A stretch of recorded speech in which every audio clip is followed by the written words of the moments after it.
What's going on, lads and lasses? Welcome back to 100% Mags. So we are back here again to talk about the APT case that is ongoing against the Premier League from Manchester City, of course, and what it means for us Newcastle United fans as well. Now, for anybody that has been living under a rock, of course, the Manchester City owners have been challenging the Premier League on APT. What are the APT rules? Well, these rules govern financial dealings between Premier League clubs and entities linked to their owners. They're designed to ensure that such transactions are conducted at fair market value, preventing clubs from artificially inflating their revenue to circumvent financial fair play, or FFP for short, regulations. Why is Man City challenging them? Well, Man City believes that the rules are anti-competitive and potentially unlawful. They argue that the rules unfairly restrict their ability to secure lucrative sponsorship deals with related parties, hindering their financial growth. And what's the current status, of course, on this? Well, City has launched multiple legal challenges against the Premier League regarding these rules. There have been some wins and some losses for both sides, with ongoing disputes about the validity and enforceability of the rules. And recently, of course, a potential outcome for these legal battles could lead to the APT rules being significantly altered or even scrapped. Man City facing penalties if forced to have breached, to have breached the rules.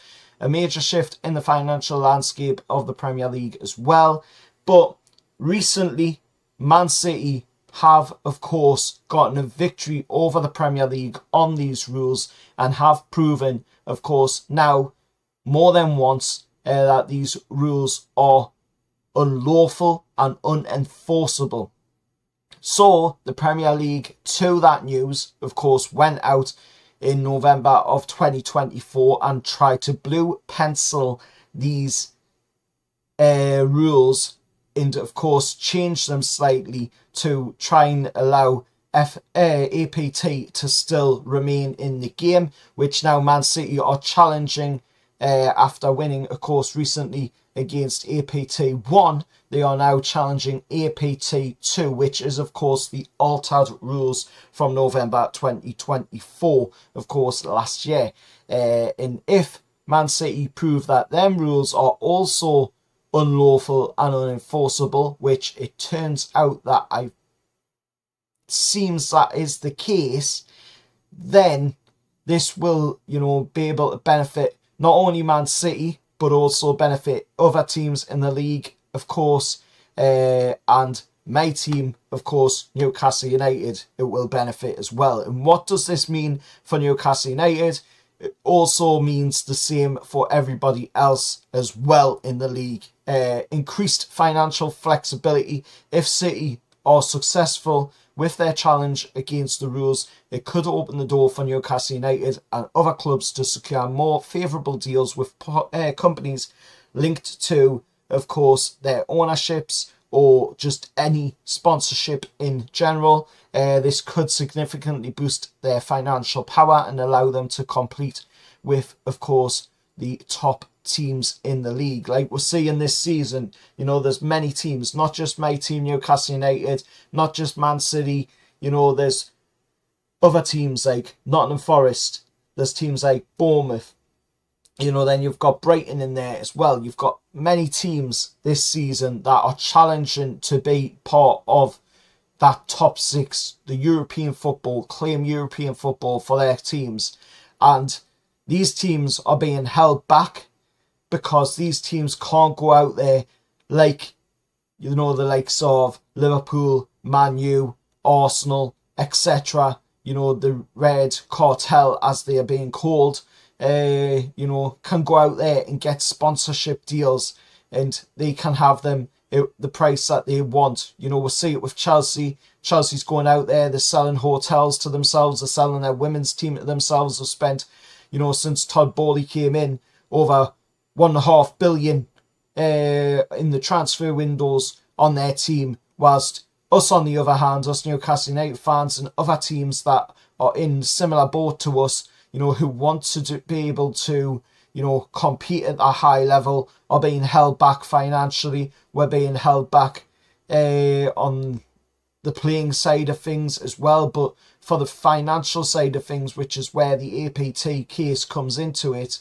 we need to be seeing these APT rules stricken from the records, stricken from the Premier League's rule book, because these APT hold back teams like ourselves and hold back other teams that are trying to compete and trying to, get to that top end of the Premier League and be able to play in European football every single season. And at the moment, because of that, the APT holds back the financial side of things. It stops you from being able to go out there and get a sponsorship deal what you believe is fair market value. And that's another thing as well, fair market value, FMV, as it's being called. I mean, the Premier League really do love these three-lettered initials for their rules, and they're just absolutely destroying the league. They're really not helping the league to grow and to move forward. We could have one of the best leagues in the world, and the Premier League's meant to be one of the best leagues in the world, but when you look at the financial side of things and look at these rules, these rules are stopping the Premier League from being even better than what it is, and look at this season alone. You've got many teams breaking into that top six, breaking into them European places. You've got Bournemouth up there, you've got Nottingham Forest up there, you've got ourselves, you've got Aston Villa in recent seasons, of course, jumping into there as well. So these rules are stopping teams from being able to get at that top end and being able to compete, because you've seen it with, us Newcastle United fans. We'll go into the Champions League last season and we couldn't compete to the highest end that we were able to. If we had have been able to invest a bit more, then we would have been able to go further in the competition. Obviously, we did get screwed over by refereeing decisions, but, other than that, we would have had a lot more depth to a squad. And when we were hit by the injuries that we were hit with last season, like we've seen with other teams this season as well, then that wouldn't have affected us as much. But it's all to do with this APT. If Man City are successful in getting rid of APT 2, which is of course the amended rules, because they have claimed the victory over APT 1. They have proven APT 1 is unlawful and unenforceable. And if APT 1 is unlawful and unenforceable, then the amended rules have surely got to also be unlawful and unenforceable. But only time will tell on that one. But of course, there has been more news come out and say, that Newcastle have been held back, because we've seen it from Stefan Borson, putting out on his Twitter account saying APT1 includes many redacted references to Newcastle United, and if the conclusion of APT1 tribunal is followed, then we can see some indications of what a future Newcastle tribunal APT1 would be, of course. And it took them 5.5 months to put through Newcastle United's deal for Salah, sponsorship deal, of course, which was meant to be, according to reports, 30 million. They took 5 million off that and reduced it down to only, of course, 25 million, which, is that fair market value? The Premier League think it is. To be honest, I don't think it is. At the end of the day, a sponsorship is always going to be what the sponsor is willing to pay for you. And if at the end of the day, if that sponsor wants to come in and spend 30 million, 40 million, 50 million, 100 million, then that sponsorship should be allowed to come in and be able to do that. There shouldn't be a rule stopping teams from being able to get the sponsorships that the sponsor wants to pay to them. At the end of the day, we don't see it in any of the other leagues. None of the other leagues have FMV, fair market value as it's called, in their league. You know, we don't see UEFA using this in their regulations as well for financial ruling. So why is the Premier League doing it? And there's only one reason to why the Premier League is doing it, and it is to keep teams that they want at the top end of the table, getting European football, in my honest opinion, when they don't deserve it. We'll look at teams like Man U, we'll look at teams like Tottenham, you know, and they are playing really bad this season. Their team's in disarray. Their team is going the opposite way of that European football, and they have been for quite some time, yet we still see the Premier League trying to protect these teams and keep these teams as part of the established elite, as they like to call them, at the top of the table. And we've seen it, you know, many times this season as well, with the likes of Liverpool, you know, getting so many decisions in their favour. We've seen it with other teams as well, getting so many decisions in their favour this season. So this needs to stop if we want to see the best Premier League that we can deliver. Then the Premier League need to step aside and allow the teams to do what we need to do to deliver the best possible product for everybody to enjoy, the best possible Premier League for everybody to enjoy. And I'm sure, you know, the broadcasters, the likes of Sky, the likes of TNT, and all of the other media outlets are not fans of APT neither, when they look deep down at the core of it, because we've seen it with the likes of the transfer windows. You know, teams aren't being able to go out there and spend the money that we once were able to go out there and spend. And we've seen it, you know, with many transfer windows now. Teams are looking at trying to keep themselves within that FFP, PSR, you know, bracket, because they don't want to go beyond that, because it is going to, of course, affect them moving down the line. And we've seen it with ourselves, us Newcastle United fans have seen it. You know, we've had to lose Elliot Anderson, a promising youngster. We've had to lose Yakuba Minte, of course, as well, another promising youngster, when they should be playing for Newcastle United. And it will continue to go on until, you know, the Premier League finally lose their case against Man City and APT is finally gone from existence in the game. And hopefully when APT goes, we will get to a point where hopefully somebody will challenge against PSR and FFP, and hopefully we will, you know, be able to get that to a point where, you know, it is more acceptable. Maybe, you know, there'll be people saying out there to get rid of it.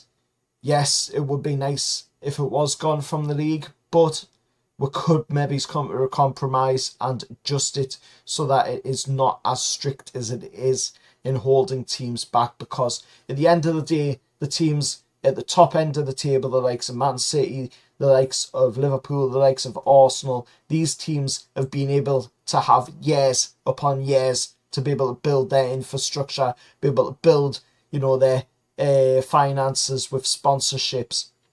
And teams like ourselves, who have been under a dubious, horrible owner for 14 years, and only now, you know, gotten an owner where they want to invest in the team and they want to get this team to places and compete for things. And then other teams similar to us, you know, likes of Nottingham Forest, who have owners that want to be able to do the same, and Aston Villa as well, and many other teams that all want to be able to now, you know, take their team to compete for things and be able to take their team to a higher level of where they were at one time, you know, are always going to be playing catch up.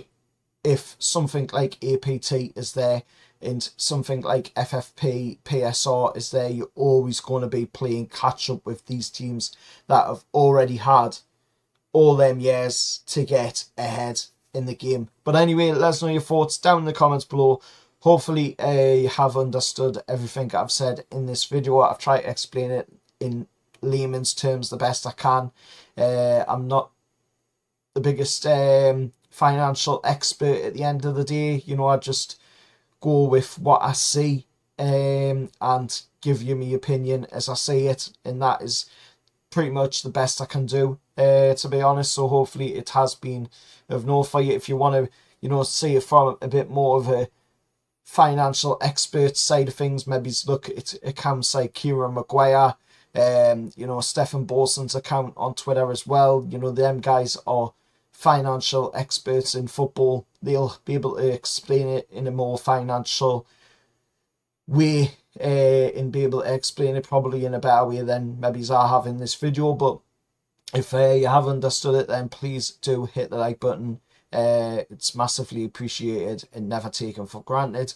And of course, if you do want to support the channel by financial means, there is the super thanks button, which you can press down below $. Any donations are welcome, none of them are taken for granted. And also a free way to support the channel is by, of course, hitting the subscribe button, as I'm on the road to 2.5k subscribers, trying to reach 5k subscribers by the end of this year. And I'll see you all for the next one. However, that.